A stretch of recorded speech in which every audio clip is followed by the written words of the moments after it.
परम पूज्य संत शिरोमणि गुरु रविदास जी के चरणों में नमन करते हुए, और आज जिसलिए हम यहाँ इकट्ठा हुए हैं माता जी के चरणों में, मैं समस्त कमेटी की ओर से अपने श्रद्धांजलि अर्पित करता हूँ। इस मौके पर ज़्यादा ना कहते हुए मैं इतना ही कहूँगा, अशोक जी और सभी भाई बड़े भाग्यशाली हैं जिनकी माँ 83 वर्ष तक जीवित रही। मैंने जब अपनी पत्नी को बताया कि आज अशोक जी की माता जी का देहांत हो गया है तो वहाँ मुझे जाना है, तो बड़ा अचंभा किया कि अशोक जी की माता जी अभी तक जिंदा हैं, क्योंकि अशोक जी की उम्र को देखकर बहुत भाग्यशाली लोग हैं। मेरी मैडम बोली कि बहुत किस्मत वाले हैं कि उनकी माँ अभी तक जिंदा थी। तो कुछ दिन 2 दिन पहले ही हमारी माता जी से नमस्कार हुई थी, जब हम सगाई के कार्यक्रम में आए थे।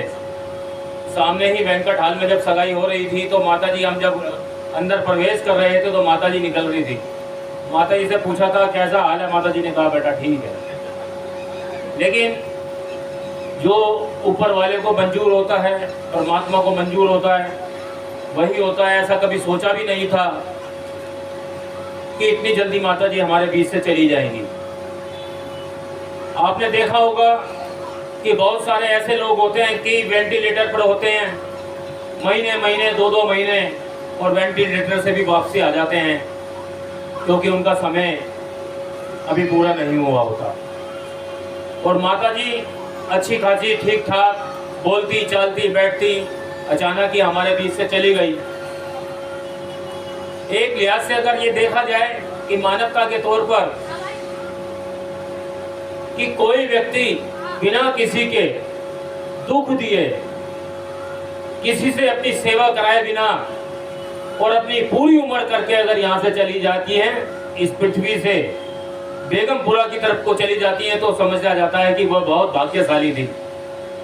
भाग्यशाली इसीलिए थी कि उन्होंने अपने परिवार के सदस्यों के ऊपर किसी के ऊपर बोझ नहीं बनी, किसी से सेवा कराने का उन्होंने किसी को कष्ट नहीं दिया। ये बहुत नसीब वालों को मौसर होता है। नहीं तो जब 60-70 साल की उम्र हो जाती है तो देखने में मिलता है कि बिस्तर पे पड़े हैं, किसी को पैरालाइज हो गया, किसी को अटैक पड़ गया, बिस्तर पर देखते हैं कि बेड सोल हो गए, बड़ी गंभीर अवस्था में। परिवार के लोग ऐसा सोचते हैं कि इनकी अगर मृत्यु हो जाए तो ये इनका जन्म सुधर जाए, लेकिन यहाँ सब कुछ ऐसा देखने को नहीं मिला। माता जी हर्षपूर्ण स्वस्थ रूप से इन सबको अपना आशीर्वाद देते हुए यहाँ से विदा हुई है। कितनी इच्छा थी कि मैं एक पोते की, हो सकता है वो जो उनका पीछे जो एक बार खून की पलटी आई थी तो शायद उनका समय तभी आया हो, लेकिन उन्होंने ऐसी परमात्मा से दुआ मांगी हो कि मेरे पोते की शादी है, मैं इस शादी को देख लूं। शादी के 2 दिन बाद ही वो चली गई हमारे बीच से।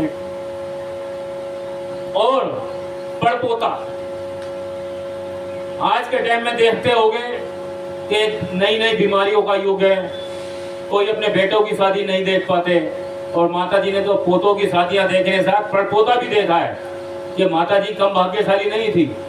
हम तो यही कहेंगे कि माता जी गई जरूर हैं, लेकिन पूरे परिवार पर अपना आशीर्वाद देकर गई हैं और देती रहेंगी, ऐसा हम कामना करते हैं। और इन्हीं शब्दों के साथ मैं पुनः अपनी कमेटी की ओर से एक बार माता जी के चरणों में सत नमन करता हूं और गुरु महाराज से प्रार्थना करता हूं कि इस परिवार पर अपनी दया दृष्टि बनाए रखना। धन्यवाद।